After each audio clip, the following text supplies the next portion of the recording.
Hello everyone, আমি খুশি। This is my first blog. তো সেই দিনটা ছিল 12 সেপ্টেম্বর। সকালে রোজকার মতোই ঘুম থেকে উঠলাম, উঠে ফ্রেশ হয়ে একটু বেরোলাম। স্টুডেন্টের বাড়ি যাওয়ার কথা ছিল সেই দিনকে। তো হেঁটে হেঁটে যেতে যেতে দেখি এইদিকে রাস্তা সারানোর কাজ চলছে। দেখো তোমরা, আমাদের বাড়ির সামনে রাস্তার কি অবস্থা, ভালোভাবে হাঁটাটুকুও যাচ্ছে না। তো যাই হোক, আশা করছি পুজোর আগেই রাস্তাটা ঠিক হয়ে যাবে। তো তারপরে শটটা আর নেওয়া হয়নি। আর এইদিকে এই দেখো, আমাদের গলিতে তো এখনই পুজোর লাইটিং লাগানো শুরু হয়ে গেছে। তারপর যথারীতি বাড়ি ঢুকলাম। বাড়ি ঢুকেই স্নান করে ফ্রেশ হয়ে নিলাম। ওই দিনকে আমার একটু নিউ মার্কেট যাওয়ার কথা ছিল, আমি আর আমার দিদি মিলে। তো একেবারেই স্নান সেরে রেডি হয়ে নিলাম এখানে। তোমরা সবাই জানিও আমাকে কেমন লাগছে। তো এটাই ছিল আজকে আমার আউটফিট। তারপর যতক্ষণ না ও আসছিল ততক্ষণ একটু ছাদে চলে গেছিলাম। দেখো, আকাশটা দেখেই মনে হচ্ছে না যে পুজো পুজো গন্ধ? ওয়েদারটা কি সুন্দর, তাই না? তারপর ও ফোন করায় আমি বেরিয়ে পড়লাম। আর এখানে দেখো, আমাদের পাড়ার প্যান্ডেলের স্ট্রাকচারটা বানানো অলমোস্ট ডান। প্যান্ডেলের পাশ দিয়েই আমি চলে গেলাম মেট্রো স্টেশন। ওখানে গিয়ে স্টেশনে প্রায় 20 মিনিটস ধরে বসে রয়েছি, কিন্তু মেট্রো আসার কোনো নাম নেই। তারপর অবশেষে মেট্রো এলো আর আমি উঠে পড়লাম। তারপর স্প্ল্যানেটে নামলাম। নেমে সবার ফার্স্ট দিদির সাথে মিট করলাম। ও আমার জন্য স্প্ল্যানেটেই দাঁড়িয়েছিল। দেন দুজন মিলে মার্কেটে ঢুকলাম। আর সত্যি বলতে স্প্ল্যানেটে যে এত ভিড় হবে, জাস্ট দেখো, শ্রীভূমির দিয়ে কম কিছু নয়।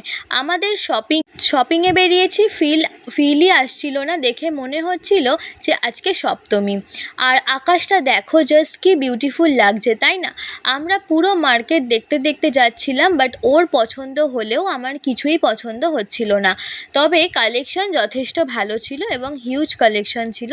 তোমরাও গিয়ে ভিজিট করে আসতে পারো, নিশ্চয়ই ভালো লাগবে। দেন আমরা ডিসাইড করলাম যে আগে লাঞ্চটা করে নেওয়াই যাক, দেন শপিং করা যাবে। তারপর আমরা গেলাম রিজেন্ট রেস্টুরেন্টে। ওখানকার অ্যাম্বিয়েন্সটা মোটামুটি ছিল। আমরা অর্ডার করেছিলাম কোল্ড ড্রিঙ্কস আর সাথে মাটন বিরিয়ানি আর জল। আর এখানে ওকে আমি বলছিলাম যে ক্যামেরার দিকে তাকা। তারপর খাওয়া দাওয়া সেরে আমরা আবার বেরিয়ে পড়লাম কেনাকাটির উদ্দেশ্যে। আর জাস্ট দেখো আকাশটা তোমরা, কি সুন্দর, তাই না? আকাশটা দেখেই পুজো পুজো ফিল আসছিল আমাদের। তারপর আমরা ভিড় ঠেলে চলে গেলাম শ্রীদার্সে। ওখানে যদিও আমি কিছু নিইনি, ওরই কেনার কথা ছিল।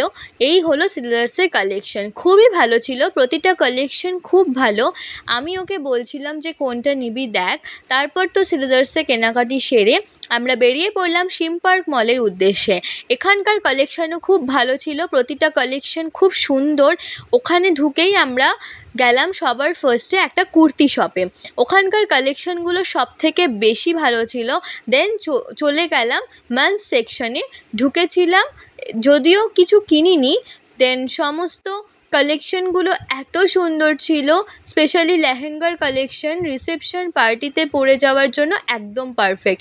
তারপর সিম পার্ক মল থেকে কেনাকাটি সেরে আমরা ডিসাইড করলাম এবার মিনিসোতে যাওয়া যাক। দেন মিনিসোতে চলে এলাম। এখানে যদিও সব কিছুই একটু এক্সপেন্সিভ, বাট এই সফট টয়েসগুলো আমার সব থেকে কিউট লাগছিল। তার সাথে বারবি ডলগুলো ভীষণ অ্যাস্থেটিক ছিল, খুব কিউট।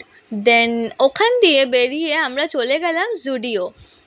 সো ওখানকার কালেকশানও খুবই ভালো ছিল, আপনারাও গিয়ে ভিজিট করে দেখতে পারেন। স্পেশালি টপসের কালেকশানগুলো বেশি ভালো ছিল।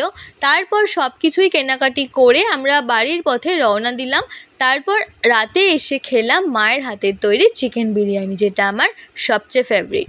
তারপর স্কিন কেয়ার করে ঘুমাতে চলে গেলাম। That's it for today. Bye bye. আজ তবে আসছি, নেক্সট ব্লগ খুব তাড়াতাড়ি আসছে, দেখতে থাকো, পাশে থেকো। ভালো লাগলে like, comment and share and subscribe করতে ভুলবেন না কিন্তু। বাই।